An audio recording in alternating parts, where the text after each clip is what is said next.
We are the Guinea Pig Collective. All will be assimilated. Resistance is futile. Hey everybody, what's going on? Jumper is a bit busy. The guys are at the water cooler. He can't be here for this one. But you know with Cliff Jumper here, it's Transformers related. Right, Cliff Jumper?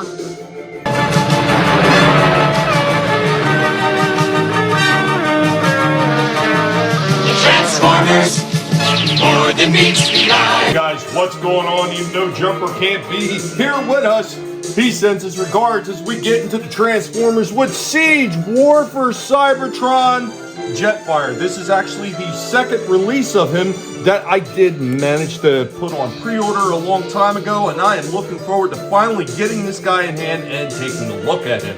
I just about had it with the deep freeze treatment. Right out of the package, here we have Jetfire. And just like the first release, he's got that nice Autobot symbol. You could flip around to a Decepticon symbol. I love little touches like that.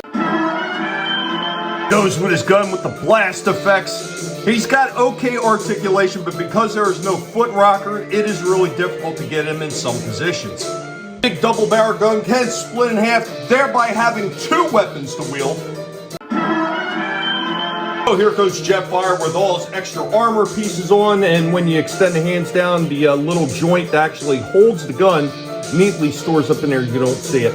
I will say that these rear blasters on this thing, I cannot figure out exactly where they port in. And the instructions are so vague, they don't tell you.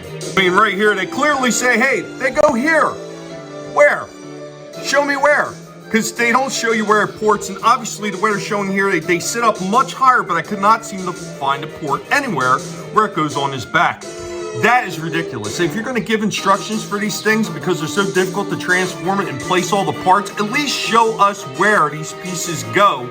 It's that traitor Skyfire. You sure you don't need my help? So now it's time to check out the articulation. So it's got a nice ratcheting shoulder right here, ratcheting all the way up and around, but this part of the transformation wants to pop out every time you move the arm. God damn, that sucks. He does have a bit of a turn right here below the bicep. It looks like just a single elbow. At first I thought it might have been a double, but it's a single.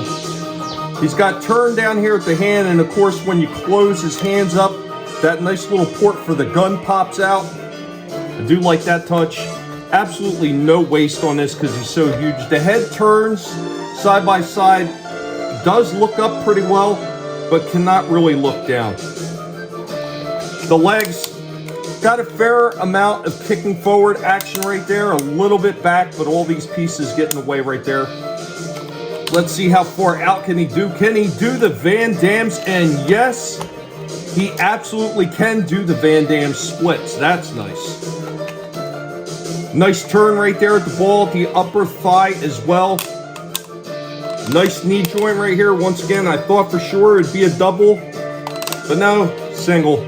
And the only thing he has in way to foot is his foot extending forward and down. There's no side rocker here I could seem to find. That's a little bit depressing. After messing with it for a bit, it's really clicked in tight, but there is technically a little bit of a rocker there.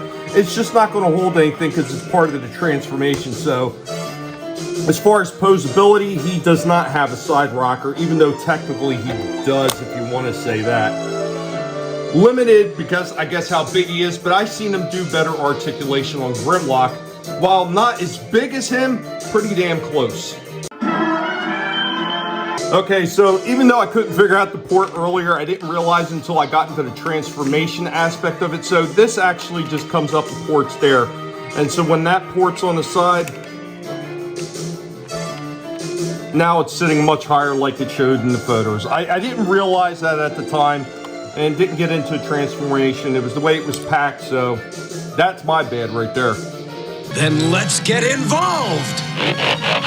Here goes Jetfire in his jumbo attack jet form. This thing was a bit of a pain in the ass to transform. So many things are so minutely have to be moved out of the way or fold over in a certain position, and just have such a hard time of being able to get these things to snap into place or to be able to port into place to be able to get them in this jet form. But eventually we did get them there. Of course, the directions being as vague as they are did not help whatsoever.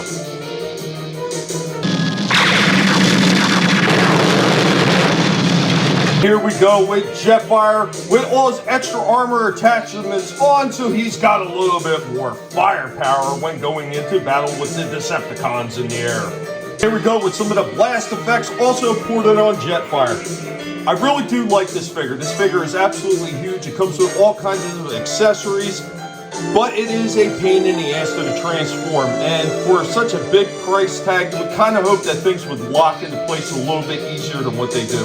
Overall though, very good figure. I would probably give this one a 9 out of 10. It just misses hitting a perfect, but an awesome addition to anybody's Transformers collection.